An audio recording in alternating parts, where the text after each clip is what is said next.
Good morning, good people of the Aspire Nation. I'm hoping I'm in shot. Not got used to using this camera thing yet, but I'm going to keep a promise I made everyone. I'm going to give you a little tour of the service accommodation that we finished last weekend, and today it gets its first guest. So I'm going to move on first of all and show you the area. So I just had a battery warning come up on my phone, so it might disappear any second. Okay, area, nice suburban and quiet. Should be popular with the guests. First thing to say about the house is it's never going to be Buckingham Palace. It's had too much damage caused previously because it was a HMO that's been wrecked. The tenants who were here basically ripped the ceilings out of it and started to grow cannabis. You know the routine. Anyone who's wondering where my dogs are, actually in the car waiting because we're off to Nottingham next for our next little project, which is serviced accommodation, hopefully, for one bed flat. Ooh, see, all technical stuff you can see happening. Right, just basic cloakroom, nothing fantastic. The stairs were taken back to wood and I've stained and varnished them. So I think they look nice. I don't know what you think. Storage under the stairs. Here's the living room. Ooh, it's nice. Now look at the shiny floors. The cleaners have been in, but unfortunately I've walked on it this morning, so I'll have to go over it again with a mop. But you can see we've put a bit of effort in. Here's the TV I watch all of Jamie's videos on. Yeah, obviously I always press the like button because he likes that. All the sockets have USB charging points and a shelf for charging phones. Moving on to the dining room area. Same with this floor, just got an angle grinder, took it back to the bare wood underneath and then varnished it with clear varnish. Came up rather nice. It isn't perfect.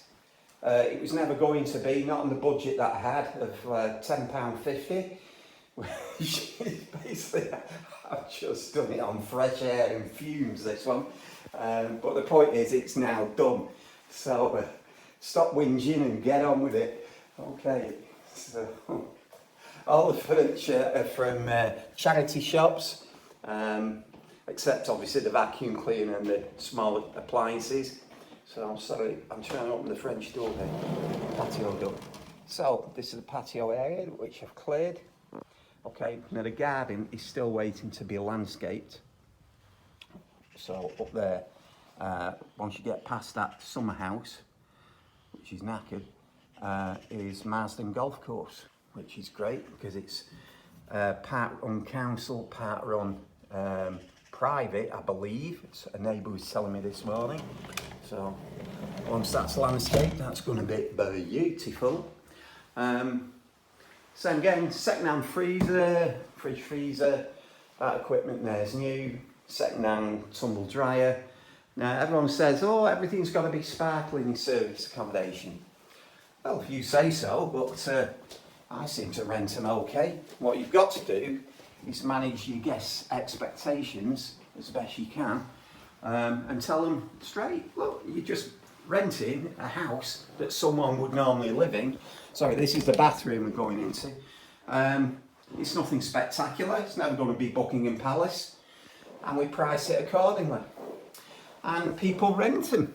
So don't worry, it's got to be top spec that you keep seeing on the broadcast videos, because I always worry about that. I think, hang on, I'm going to spend another 50,000 quid here.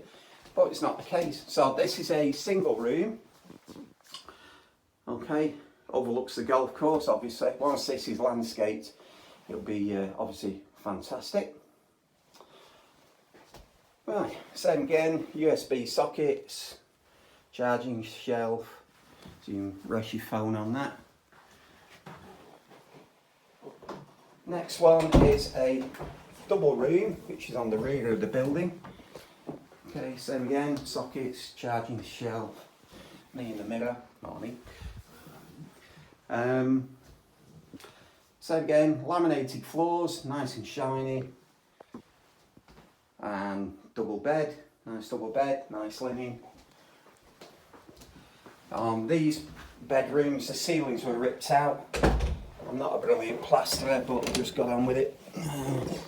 This one is the master bedroom. It's a king size bed in it.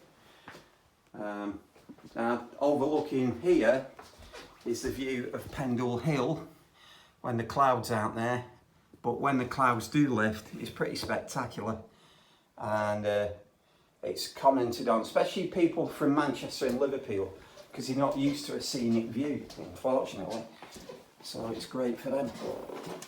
And this, I was really scratching my head with this bedroom because it's that small. So what I did was I stuck a triple bunk in it.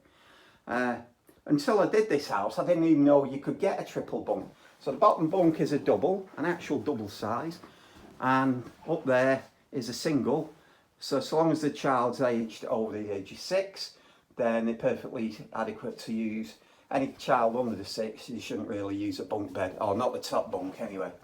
So if anything goes wrong, they can sleep with mum and dad, or mum and dad can come in and sleep with them.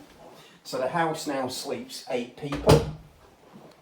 I think I showed you the dining room, didn't I? Obviously I don't have to show you inside the garage because I've taken my shoes off now. But that's it. So figures wise, you're looking at around about, with a 50% occupancy rate of this property, you'd probably be turning over around about 1750 to 1800 quid a month, which is pretty good, because a HMO around here you probably get around about 1,000. So obviously you've got to factor in your costs of your cleaners, because that does get a bit expensive. So the longer you can do your stays for, the better. If you can get a month's booking, that's absolutely brilliant, because your cleaners only come in the once, or you can ask the guests if they want additional linen and stuff like that and charge them accordingly. So this is now my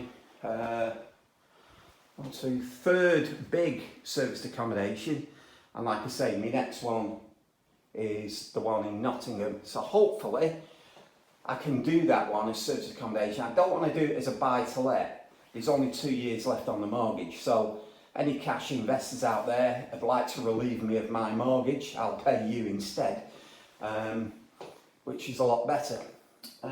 What else to tell you? The desk in here, I might have covered this already, but the desk in here I've left unassembled. So basically if the guests don't want it, they can take it apart and just shove it under the stairs here, because the cupboard opens and they can stick it in there. And that's it. So nice house, 4-bed in Nelson. Conversion wise, cost wise, probably cost around about 20,000 quid, and that includes my labour. So all in all, quite satisfactory. Can't get my words out. Quite satisfied about this. So my next video is going to be from Nottingham. So I've kept you all there for nearly 9 minutes. Keep on fighting. Okay, see you again soon. Bye now.